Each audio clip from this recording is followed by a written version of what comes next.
My name's Ian Walker. I'm the Director of Racing at the RYA, and I'm probably best known for winning the Volvo Ocean Race as skipper of Abu Dhabi Ocean Racing. So my first connection with sailing was probably when I was about 6 or 7 years old with a model boat that I was given for my birthday. So playing with that, we lived in Paris, and playing with that on a pond.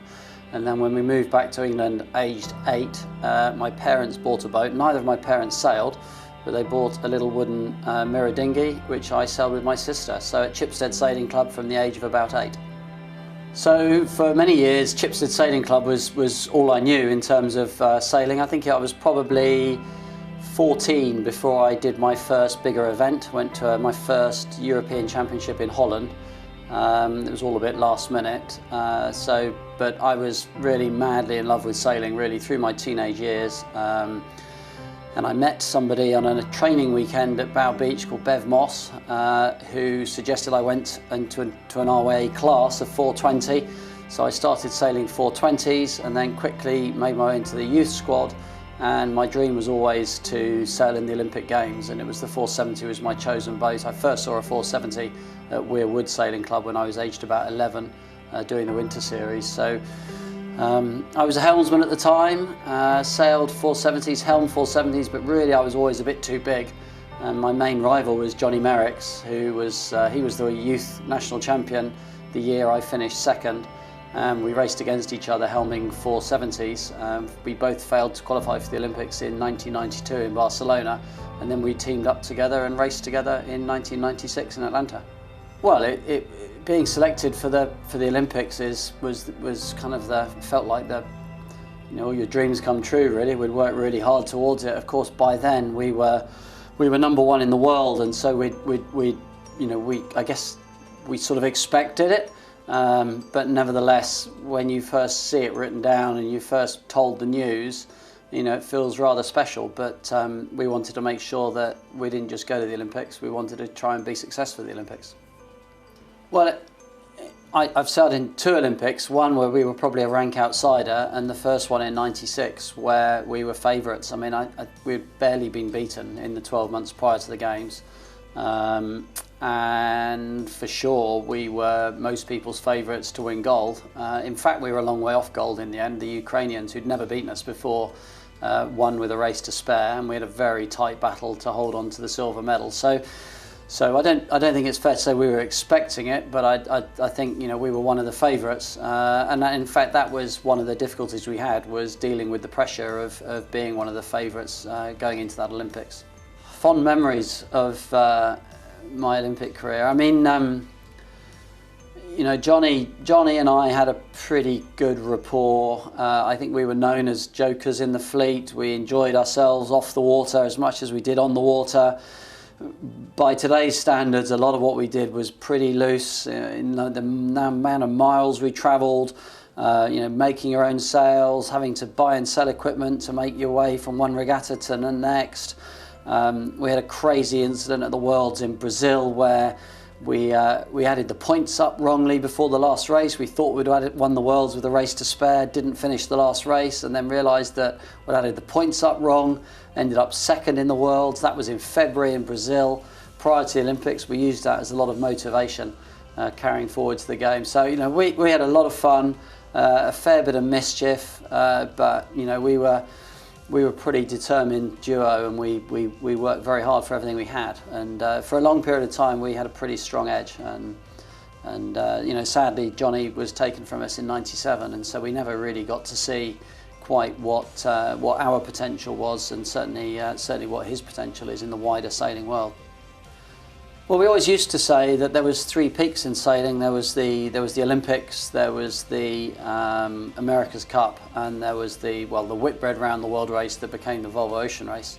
I think it's a little bit more convoluted now. I think the Vendée Globe would quite rightfully sort of have lay claim to certainly a 4th peak, and the Volvo Ocean Race is probably struggling to hold on because of the lack of entries and the cost of entry. But certainly over the last 20, 30, 40 years, they've been the 3 peaks, and I was lucky enough to sail in all 3 of them.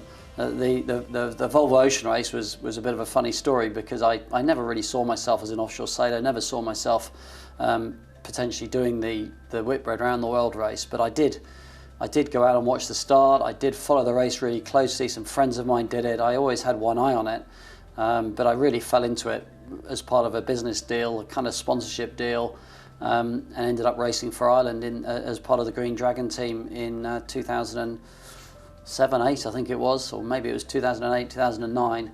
And then through that, got my links with Abu Dhabi and ended up sailing around the world 3 times, which I probably never imagined myself doing, but it was probably the most amazing experience. As you know, quite incredible race. I think the thing that separates the Volvo Ocean Race from the other races is that no matter where you finish, you feel like you've just made this amazing achievement of having sailed around the world, and the bonds you create with your crew and with other competitors in the race. I think that's what makes it stand out perhaps above all the other races. Toughest memories from the Volvo Ocean Race, probably running out of money in the first race, having to fundraise all the way around, having to cut the team's wages because we couldn't afford to finish the race. That was a pretty tough memory, but I'm sure you want me to talk about strong winds and big waves. In that race we had a torrid time sailing from Singapore up to Qingdao in China. Over 50 knots of wind. We delaminated the front of the boat, had to pull into the Philippines and repair it, and really finish that leg with the boat in pieces, just sort of hoping it was going to hold together with tremendous pressure on us to get to China because of our Chinese sponsors. So they were some of the longest days of my life for sure, on the way, making our way up to Qingdao in China. First day in the Southern Ocean, I was pretty terrified. I don't hide from that. You get more and more blasé about it the more you do, but certainly the first time you have to deal with really strong wind and big waves in the middle of the night, and you kind of have to sort of pinch yourself to believe that you're actually doing it, because no normal person would really put themselves in that situation. I don't know, there's just so many difficult things. I mean, most of it is linked to performance. When you're doing well, when you're winning races, then things are great. You know, the last race we did, when we were on the podium in nearly every leg, when we were leading the race from start to finish, it all felt so easy. But the race before, when we delaminated the boat in the Southern Ocean and had to divert to Chile, that was pretty tough. When you've got to try and hold the team together, when you maybe not doing as well as you would all hope to do, you've got to deal with the sponsors, all of that stuff.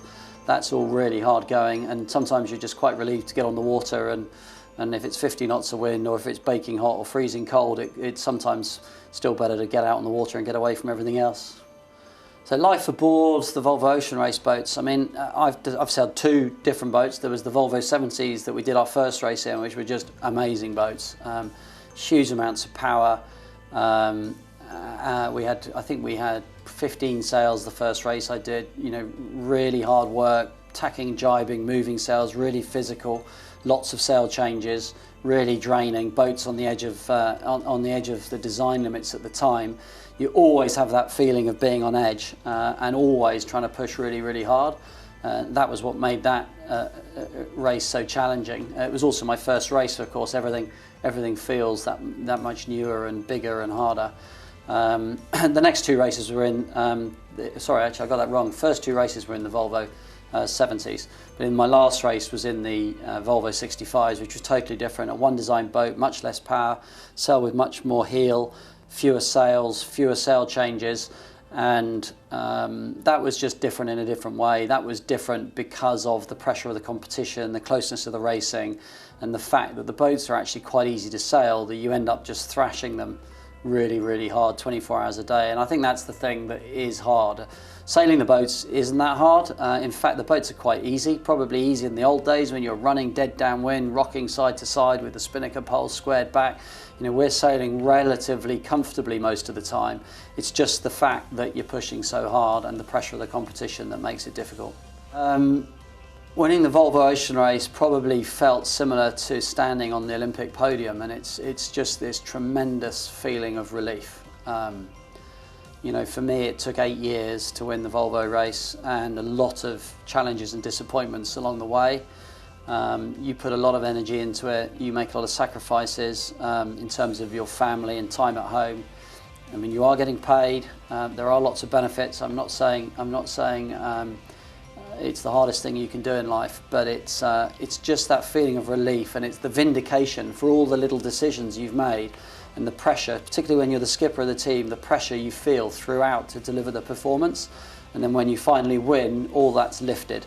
And I think for me, that was the overriding feeling, was one of relief. I always felt that there was no reason I couldn't be as good as anyone else at sailing, because it wasn't just about how strong you are or how fast you were.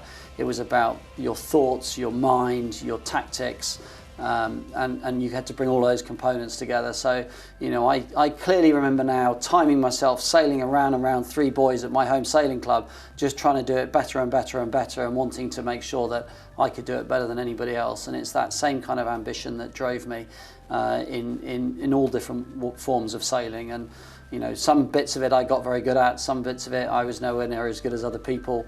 If you don't find a part of the sport that suits you, there's generally another part of the sport that maybe does. And I've been lucky enough to crew in the Olympics, to helm in the Olympics, to coach some fantastic, talented athletes at the Olympics.